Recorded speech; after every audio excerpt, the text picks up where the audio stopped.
segelintir orang yang merasa diri tidak berdosa. Tapi sebagian besar manusia, bahkan termasuk di dalam agama lain, sadar bahwa dirinya adalah orang berdosa. Bagaimana Allah menilai orang berdosa? Perhatikan Yeskiel 36 ayat 17. Hai anak manusia, waktu kaum Israel tinggal di tanah mereka, mereka menajiskannya dengan tingkah laku mereka. Kelakuan mereka, dosa mereka sama seperti cemar kain di hadapan. Berarti di mata Allah, di hadapan Allah, dosa kita atau kelakuan kita yang berdosa itu seperti cemar kain. Tapi apa itu cemar kain? Kata bahasa Ibraninya adalah nidah. Apa itu nidah? Nah, kita perlu lihat perbandingan terjemahan. Aku menganggap kelakuan mereka itu haram seperti wanita yang sedang haid. Maka saudara-saudara, di sini dosa manusia atau kelakuan manusia yang jahat di mata Allah itu seperti seorang perempuan yang haid, atau lebih tepatnya itu adalah seperti darah seorang perempuan yang sedang menstruasi. Jikalau dosa manusia itu seperti darah haid seorang perempuan yang datang bulan, demikianlah dosa itu adalah sesuatu yang menjijikkan di hadapan Allah. Allah jijik terhadap orang berdosa. Mazmur 5 ayat 7. Engkau membinasakan orang-orang yang berkata bohong. Tuhan jijik melihat penumpah darah dan penipu. Saudara yang suka menipu, dengar baik-baik, itu jijik di hadapan Tuhan. Nah, kalau menipu saja hari-hari, berapa banyak kita menipu orang? Berapa banyak kita berdusta? Masih di tempat tidur, teman tanya, sudah di mana? On the way. Itu penipuan, itu menipu, dan itu sudah jijik di hadapan Tuhan. Menipu saja jijik, apalagi dosa yang lain yang lebih besar dari menipu. Maka kita bisa menyimpulkan dari ayat itu, sebenarnya semua dosa adalah kejijikan di hadapan Tuhan, kekejian di hadapan Tuhan. Dan karena itu tidak bisa tidak, orang berdosa pun adalah orang yang menjijikkan di hadapan Tuhan. Saya orang berdosa, saya jijik di hadapan Tuhan. Saudara orang berdosa, saudara juga jijik di hadapan Tuhan. Semua orang, tidak peduli siapapun, nabikah, rasulkah, asal dia adalah orang berdosa, di mata Tuhan Allah, dia adalah orang yang menjijikkan. Semua orang yang rasa diri cukup baik, semua saudara yang rasa diri adalah orang-orang yang bermoral tinggi sekalipun, itu di mata manusia. Tapi di mata Allah, kamu menjijikan seperti saya. Kamu tidak layak di hadapan Allah, seperti saya juga, dan seperti semua orang yang berdosa. Kalau dosa kita seperti itu terus, bagaimana dengan kebaikan kita? Yesaya 64 ayat yang ke-6. Demikianlah kami sekalian seperti seorang najis, dan segala kesalehan kami seperti kain kotor. Tadi kita bicara dosa. Dosa itu adalah cemar kain. Tapi kebaikan atau kesalehan, sebenarnya terjemahan yang lebih tepat adalah kebenaran. Segala kebenaran kami seperti kain kotor. Perhatikan, yang disebut kain kotor bukan dosa, tapi kesalehan. Terus bukan sebagian kesalehan, tapi segala kesalehan itu seperti kain kotor.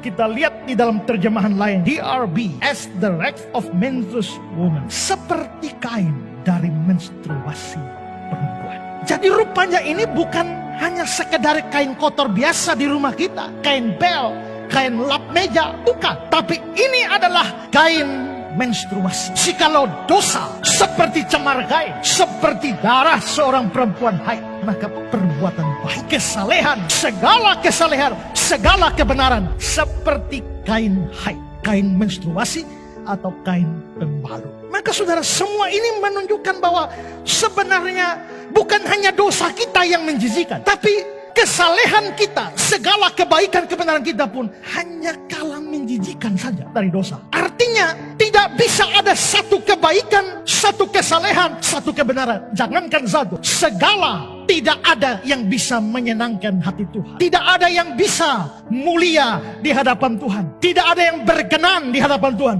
Semuanya tetap najis di hadapan Tuhan. Adalah satu kebodohan yang luar biasa jika saudara merasa saudara bisa layak di hadapan Allah hanya karena saudara sudah berbuat baik. Adalah satu sikap yang tidak tahu diri kalau saudara berpikir bahwa saudara bisa diterima oleh Allah, saudara bisa dibenarkan di hadapan Allah, saudara bisa diselamatkan di hadapan Allah hanya karena saudara mempunyai secuil perbuatan baik. Orang seperti itu hendak pergi ke surganya Allah dengan mengantongi sebuah tiket, dan tiketnya itu adalah kain pembalut perempuan yang haid.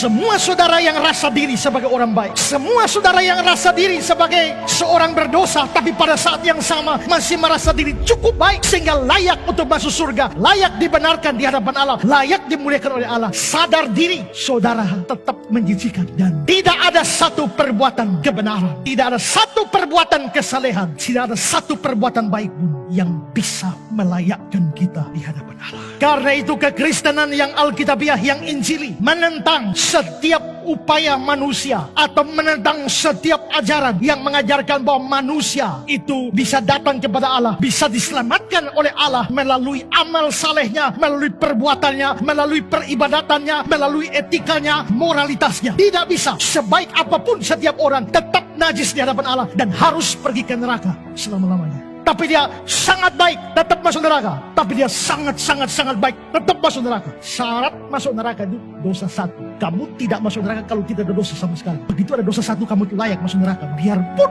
ketaatanmu begitu banyak, satu saja dosamu masuk neraka. Lalu kalau kamu berkata, tapi saya tidak ada dosa satu, kamu akan masuk neraka juga. Kenapa? Karena kamu tidak tahu diri. Kalau begitu, kita masuk neraka semua. Disinilah kekristenan memberikan solusi. Allah berikan solusi. Kalau begitu, supaya menyelamatkan manusia berdosa ini, yang mestinya mati semua, butuh satu korban yang mau membayar untuk semua, menebus semuanya. Tapi kalau itu orang, dia satu bayar satu. Satu tidak bisa satu orang bayar dua. Tidak memadai, tidak cukup. Satu nyawa tebus satu. Maka supaya menebus seluruh manusia, dibutuhkan penebus sebanyak seluruh manusia. Cari di mana? Lagian yang harus menjadi penebus tidak boleh berdosa. Satu pun tidak. Kenapa? Karena kalau yang mau menebusnya ternyata punya dosa satu, dia sendiri layak masuk neraka. Dia sendiri layak ditebus. Harus ditebus. Tidak bisa menjadi penebus. Maka penebusnya harus tidak berdosa. Tapi kedua, penebusnya